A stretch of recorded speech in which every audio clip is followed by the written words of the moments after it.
If you wanted 100, you should have batted like it earlier. Okay. Is it your sister? No. Sorry, what about Banksy as well? No, we'll dress up about Banksy. What he was been doing long time as well. Charlie, how long do you need? An hour? See, I can't say, okay, I don't want to play. Yeah, but then it was, so you get 100, he gets 90, and we have to wait for him. I don't think so, we'll wait for the next process. We're waiting all day for him. We haven't got 2 hours. Charlie, you're going to get a test period against Harry Brook and Ben Duffy. Okay. This week we're going to just walk off from this. When he gets to 90. Johnny, if you shake our hands, it's done. I can't do anything. You can shake our hands. One of the best things about cricket, and Test cricket in particular, is that the highest form of competition is nation versus nation, and the rivalries have much to do with the former subjects of the British Empire priding themselves on beating the mother country at its own national game. As we know, as we went over in the last cricket video, the triumvirate of England, India, and Australia sit at the top echelon of the sport, and when any two of them are playing each other, the possibility exists of an international diplomatic incident breaking out. And we just saw that happen last Sunday during the 5th day of the 4th test of the current England-India series. And naturally, the Australian cricket press jumped in to throw some shade too, as you do. It's Thursday, the 31st of July, my parents' 54th wedding anniversary. This is Curmudgeon's Cricket Corner.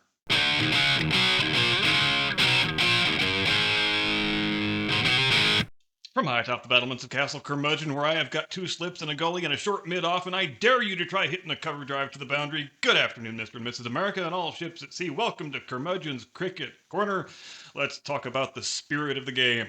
It's a term that means different things to different people, just like our democracy does. But while it's often interpreted in the most self-serving of ways, the fact remains there is no other major sport in the world that prides itself as much as cricket does on maintaining a uniquely Victorian English standard of how civilized gentlemen are supposed to conduct themselves on the playing field.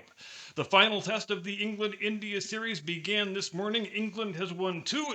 India has won 1. The 4th match was a draw, so England can still win this series outright, but India cannot. A drawn series is the best result that they can hope for. But as I mentioned before, we are focusing for our present purposes on the afternoon of the 5th day of the 4th test. Now, generally speaking, you can't get a decisive result in a test match unless both teams complete their 2 innings within the allotted 5 days. There are certain exceptions to that, if the match is especially lopsided and the follow-on happens to be enforced, but explaining how that works would likely require its own dedicated video, so let's not worry about that for right now.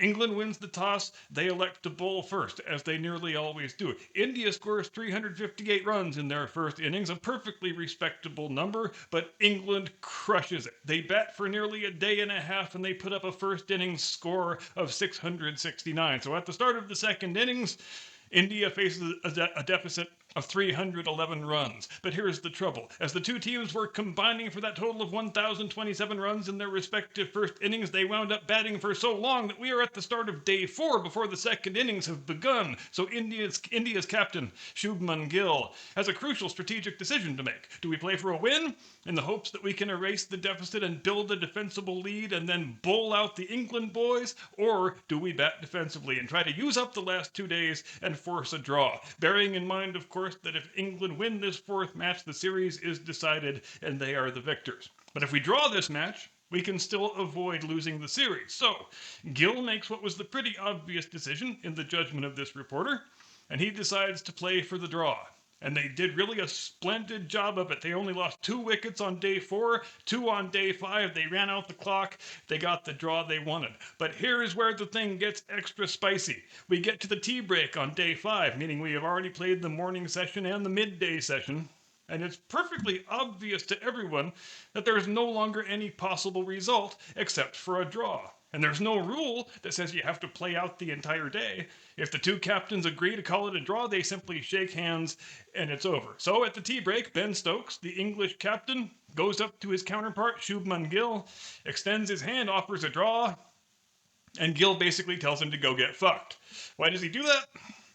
Well, because his 2 guys who are currently batting, Washington Sundar and Ravindra Jadeja, they were both sitting on scores above 80, and they've each got a chance to score their first test match century, which is what it's called when you get 100. And look, I know I'm an England fan and I'm supposed to be biased about these things, but I think each captain had a perfectly valid point, frankly. From Stokes' perspective, the match is going to be drawn. There is no other possible result, so why should we all stand out here for another 3 hours just so your guys can chase some individual statistical milestones? From Gil's perspective, he says, I don't want to take the bat out of the hands of my guys when they have both got a chance for a test match century here. A chance that might never come around again. And besides, I'm 25 years old. This is my first series as captain of India. And if I do that to two of my veteran guys, I might undermine my own authority and diminish their respect for me as the captain. And again, neither of these perspectives is more or less valid than the other.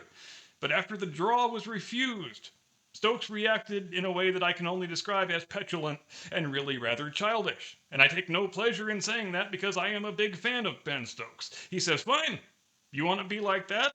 I am not going to run my specialist bowlers out there just so your guys can chase individual statistics.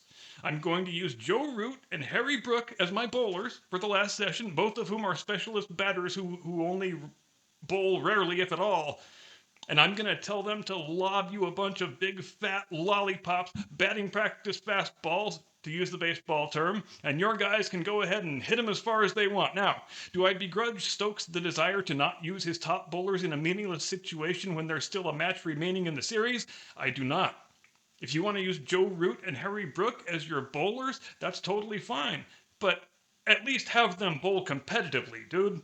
Don't tell them to just lob it up there out of spite because you are annoyed that your offer of a draw was refused. So you quickly wind up with a case where the English and the Indians and their respective media are pointing fingers at each other saying, they don't care about the spirit of cricket. This is intolerable. And if you know anything about the Indian cricket press and the English cricket press, neither one of them ever needs much of an excuse to get very deeply offended and start flipping the fuck out over the slightest perceived provocation. But then the Australian cricket press decides they want a piece of this action too, because any chance to pile on the English, especially 4 months out from the next Ashes series, they will take. But this had the peculiar effect of uniting the English and the Indians, both of whom looked over at the Aussies and said, wait a minute, aren't you the guys who actually got caught doctoring the ball with freaking sandpaper in Cape Town back in 2018? And you think you are in a position right now to be giving sanctimonious lectures on the spirit of cricket? You're freaking serious? And it's not an unfair point, really. Maybe when your team actually got caught cheating and it resulted in 3 of your best players receiving 1-year suspensions, you should let some more years go by before you start running your mouths about things that don't concern you. And I guess we would be remiss in not mentioning the stumping of Johnny Bairstow in the 2023 Ashes, which was another time the Aussies were accused, I won't say rightly or wrongly, of not upholding the mythical, infinitely fungible spirit of cricket. And it was probably the most controversial thing that has happened in Test cricket since the start of the current decade. It's the last ball of the over. Bairstow is the batter. He lets the delivery go past, then he leaves his crease, thinking that the umpire has called over, and thus that the ball is dead. But the umpire hasn't yet called over, so Alex Carey, the Aussie wicketkeeper, tosses down the wicket, and Bairstow is ruled out after video review.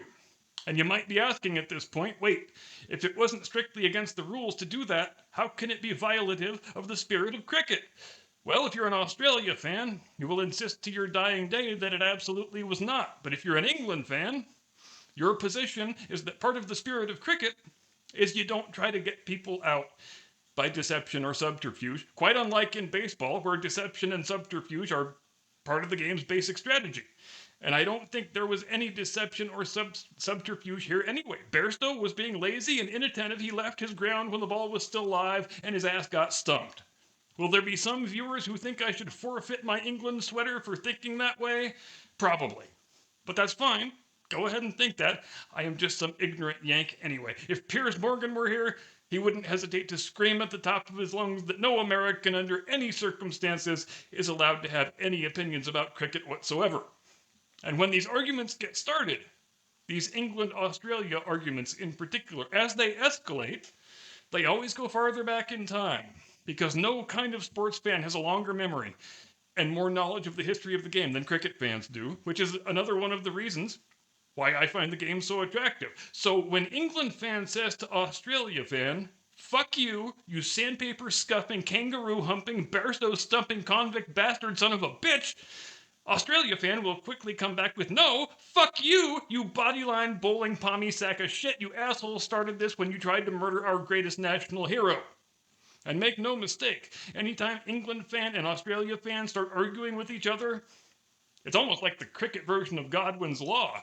The argument will always wind up on the Ashes series of 1932-33, known to history as the Bodyline series, when the English captain Douglas Jardine concluded that the only way to contain the batting prowess of young Don Bradman was to bowl short-pitched deliveries directly at his head and try to make him hit bad shots in the act of defending himself. But they didn't just bowl that way to Bradman, they bowled that way to everybody. And a couple of the Australian batters, Bill Woodfull and Bert Oldfield, wound up getting struck and fairly grievously injured, including a fractured skull for Oldfield. Bradman escaped the series without injury, but he didn't put up anything close to his normal numbers, so the strategy paid off. England won the series, but since they were playing in Australia, there were riots or near riots at several of the matches, and it blew up into a full-on diplomatic crisis, with ambassadors and prime ministers firing off telegrams to each other, warning that good relations between the two countries could be imperiled if England keeps playing this way. And here we have another case where there was nothing strictly against the rules about what Jardine and the English did, but everybody in Australia, and quite a few people in England, thought that it was contrary to the spirit of cricket, and the rules of the game were subsequently changed so that it couldn't be done again. Today, if the umpire feels a team is bowling in a manner that's meant to intimidate or endanger the opposing batsman, he is empowered to issue warnings and assess penalty runs if the warnings are not heeded. And one can't help feeling just a little bit bad for Douglas Jardine, because he accomplished the task he was given. He found a way to contain Bradman and win the series, and his reward for bringing home the Ashes was to be immediately fired and blacklisted from ever again playing Test cricket. And if you feel like a deeper dive, there is an Australian TV miniseries from 1984 in which Jardine is played by Hugo Weaving, later of Lord of the Rings fame, which I've watched a couple times and really quite enjoyed. And it's easy to tell it's an Australian production because Bradman is portrayed as saintly and sinless, while Jardine is your classic glowering, evil movie villain. It's called Bodyline. It's available on YouTube. I will put a link in description. And that's just about all I've got. I am calling stumps on this episode. Gonna go watch day 1 of the 5th test. It's been a real banger of a series so far, so I'm glad the result is still in doubt right up until the end. And if you've watched this video all the way to the end, the Ashes start in November. It's going to be very exciting stuff. I guarantee at least one international incident will arise out of it. So if you spend the time familiarizing yourself with the game before then, I think you probably won't regret it. Thanks ever so much for watching. See you next time. Get off my pitch.